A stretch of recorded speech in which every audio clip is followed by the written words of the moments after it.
최근 5년간 한국에서 사라진 사업체 수 얼마나 될까요?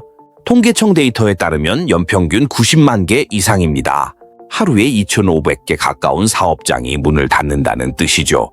경기가 안 좋아서겠지라고 생각하셨다면 오늘 보여드릴 데이터는 다른 이야기를 합니다. 지금 일어나는 건 경기 순환이 아닙니다. 산업 구조 자체의 근본적 전환입니다. 오늘은 통계와 데이터로 증명되는 한국 산업의 대전환을 분석하겠습니다.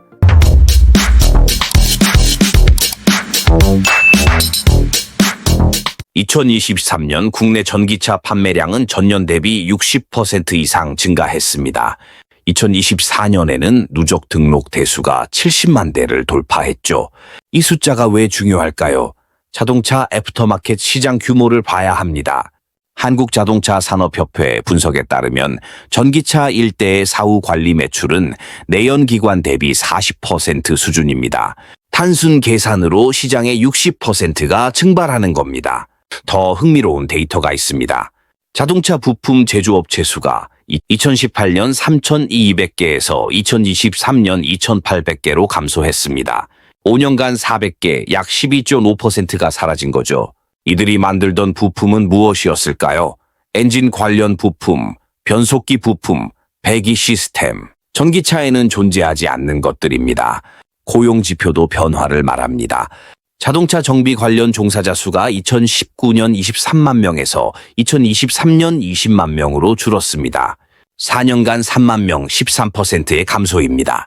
반면 같은 기간 전기차 관련 기술 인력 수요는 전년 대비 매년 평균 35% 증가했습니다. 이 무슨 의미일까요? 일자리가 사라지는 게 아니라 요구되는 기술이 바뀌고 있다는 겁니다. 기계공학에서 전기전자공학으로, 하드웨어에서 소프트웨어로 중심이 이동하고 있습니다. 여기서 핵심 질문이 나옵니다. 전환 속도는 얼마나 빠를까요? IEA 국제에너지기구 전망에 따르면 2030년 글로벌 전기차 판매 비중이 60%를 넘을 것으로 예측됩니다. 7년도 남지 않았습니다. 현재 내연기관 관련 산업에 종사하는 인력이 재교육 없이 전환할 수 있는 시간은 그만큼 짧다는 뜻입니다. PC방 산업을 숫자로 들여다보겠습니다. 4년간 30% 가까이 감소한 겁니다. 무엇이 이 변화를 만들었을까요? 모바일 게임 시장 규모를 보면 답이 나옵니다. 2019년 국내 모바일 게임 시장은 약 6조 원이었습니다. 2023년에는 9조 원을 넘어섰죠. 50% 성장입니다. 같은 기간 PC게임 시장은 4조 원에서 3.8조 원으로 오히려 축소됐습니다. 클라우드 게이밍 기술의 발전도 한몫했습니다. 2020년 글로벌 클라우드 게이밍 시장 규모는 약 6억 달러였습니다. 2024년에는 40억 달러를 넘어설 것으로 전망됩니다. 4년 만에 7배 성장한 거죠. 기술이 하드웨어 의존도를 낮춘 겁니다. 인구 구조도 영향을 줬습니다. 2020년 20대 인구는 679만 명이었습니다. 2024년에는 644만 명으로 감소했죠.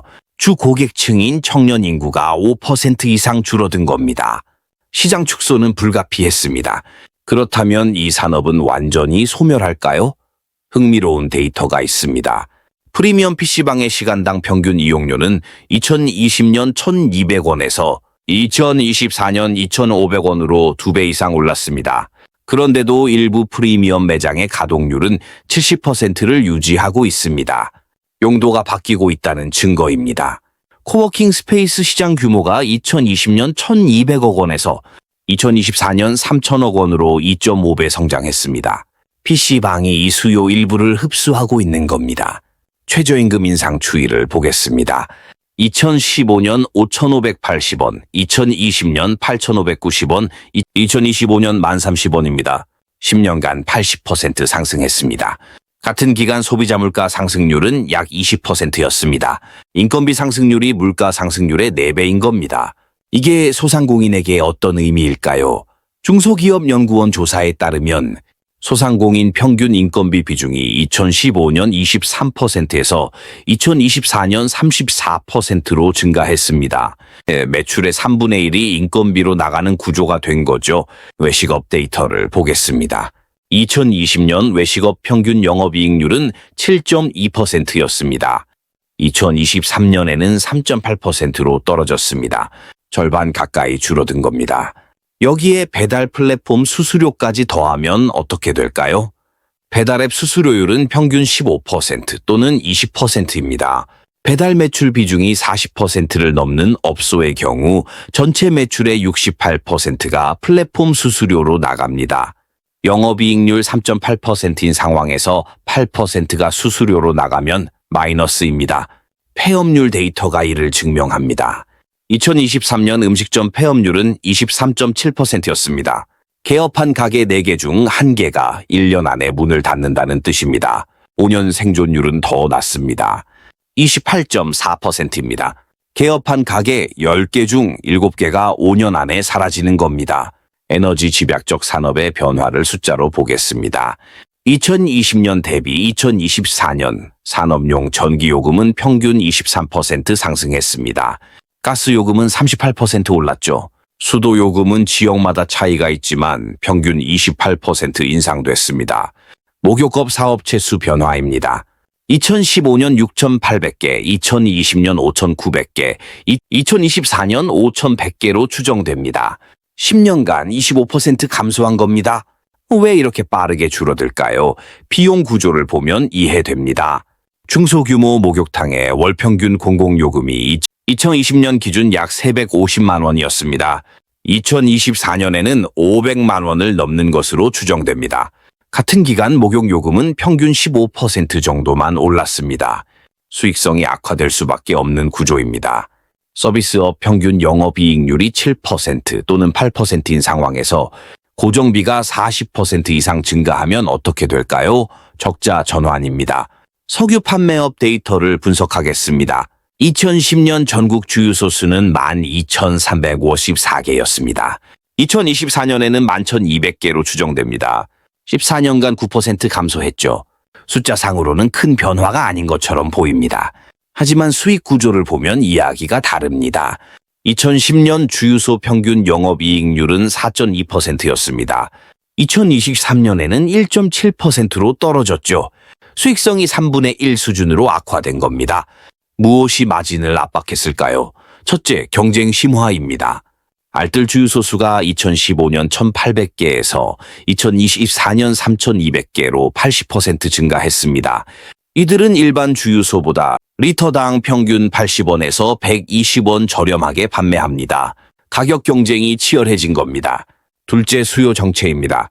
국내 휘발유 소비량이 2017년을 정점으로 감소 추세입니다. 2017년 일평균 11만 배럴에서 2023년 9.5만 배럴로 14% 줄었죠. 전기차 증가와 차량 연비 개선이 원인입니다. 장기 전망은 더 어둡습니다. 한국석유공사 전망에 따르면 2030년 국내 휘발유 수요는 2023년 대비 30% 이상 감소할 것으로 예측됩니다. 7년 안에 시장의 3분의 1이 증발한다는 뜻입니다. 영화관 산업 데이터를 보겠습니다. 2019년 국내 영화 관객 수는 2억 2,600만 명이었습니다. 역대 최고치였죠. 2023년에는 1억 1,300만 명으로 집계됐습니다. 50% 급감한 겁니다. 코로나의 영향? 일부는 맞습니다. 하지만 2024년 관객 수가 1억 2천만 명 수준에 머물렀다는 점에서 구조적 변화가 있음을 알 수 있습니다. 완전한 회복이 이루어지지 않은 겁니다. OTT 시장을 보면 이유가 명확합니다. 2019년 국내 OTT 시장 규모는 약 1조 원이었습니다. 2024년에는 5조 원을 넘어설 전망입니다. 5년 만에 5배 성장한 거죠. 영화관에서 OTT로 소비가 이동한 겁니다. 비용 효율성을 계산해 보겠습니다. 영화관 1인당 평균 지출액이 2만 원입니다. 티켓, 팝콘, 주차비 포함한 금액이죠. 넷플릭스 프리미엄 요금은 월 17,000원입니다. 영화 한 편 보는 비용으로 한 달 무제한 시청이 가능한 겁니다. 가성비 비교해서 극장이 불리할 수밖에 없습니다. 골프 산업 데이터입니다. 2020년 골프장 이용객 수는 4,200만 명이었습니다. 2023년에는 4,800만 명으로 증가했죠. 14% 성장입니다. 골프는 오히려 성장한 겁니다. 하지만 세부 데이터를 보면 다른 이야기가 나옵니다. 회원제 골프장 이용률은 2020년 72%에서 2023년 68%로 하락했습니다. 반면 퍼블릭 골프장 이용률은 58%에서 74%로 상승했죠. 고가 시장은 축소되고 대중 시장은 성장한 겁니다. 평균 그린피 데이터가 이를 뒷받침합니다. 회원제 골프장 평균 그린피는 2020년 18만 원에서 2024년 22만 원으로 상승했습니다. 22% 인상이죠. 반면 퍼블릭은 8만 원에서 9만 5천 원으로 19% 올랐습니다. 가격 격차가 2.25배에서 2.32배로 벌어졌습니다. 소비자들이 가성비 높은 옵션으로 이동하고 있다는 증거입니다. 캠핑 산업도 비슷한 패턴입니다. 2021년 캠핑 시장 규모는 6조 원으로 추정됐습니다. 2024년에는 4조 5천억 원 수준으로 축소됐죠. 25% 감소한 겁니다. 하지만 세부적으로 보면 다릅니다. 일반 캠핑장 이용률은 감소했지만 글램핑 시장은 연평균 15% 성장하고 있습니다. 2024년 글램핑 시장 규모는 약 1조 2천억 원으로 추정됩니다. 편의성을 중시하는 쪽으로 수요가 재편된 겁니다. 섬유의류 산업 데이터를 보겠습니다. 2020년 국내 의류 제조업체 수는 12,400개였습니다. 2024년에는 9,800개로 감소했습니다. 4년간 21% 줄어든 겁니다. 수입 의류 비중을 보면 이유가 보입니다. 2020년 국내 의류 수입액은 약 90억 달러였습니다.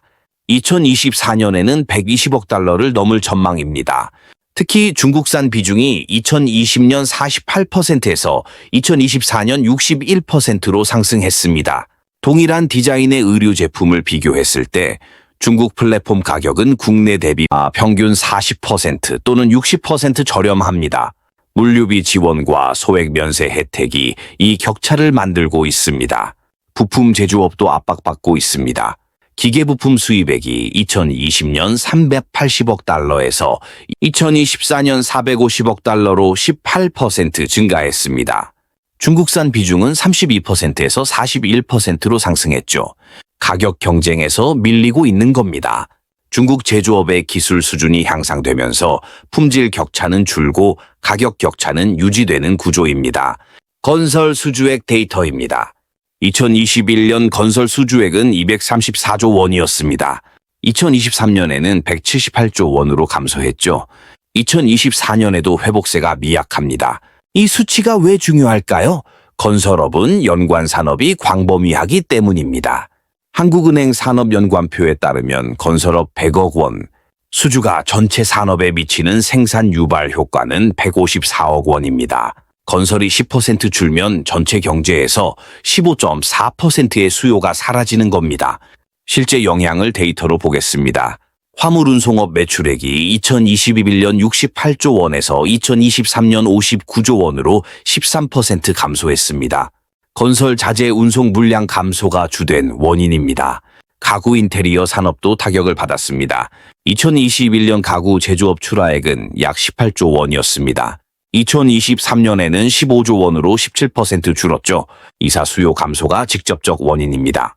부동산 중개업 사업자 수도 변화했습니다. 2021년 10만 8천 명에서 2024년 9만 6천 명으로 11% 감소했습니다. 거래 절벽이 중개수수료 감소로 이어진 겁니다. 근본 원인을 봐야 합니다. 2023년 혼인 건수는 19만 4천 건이었습니다.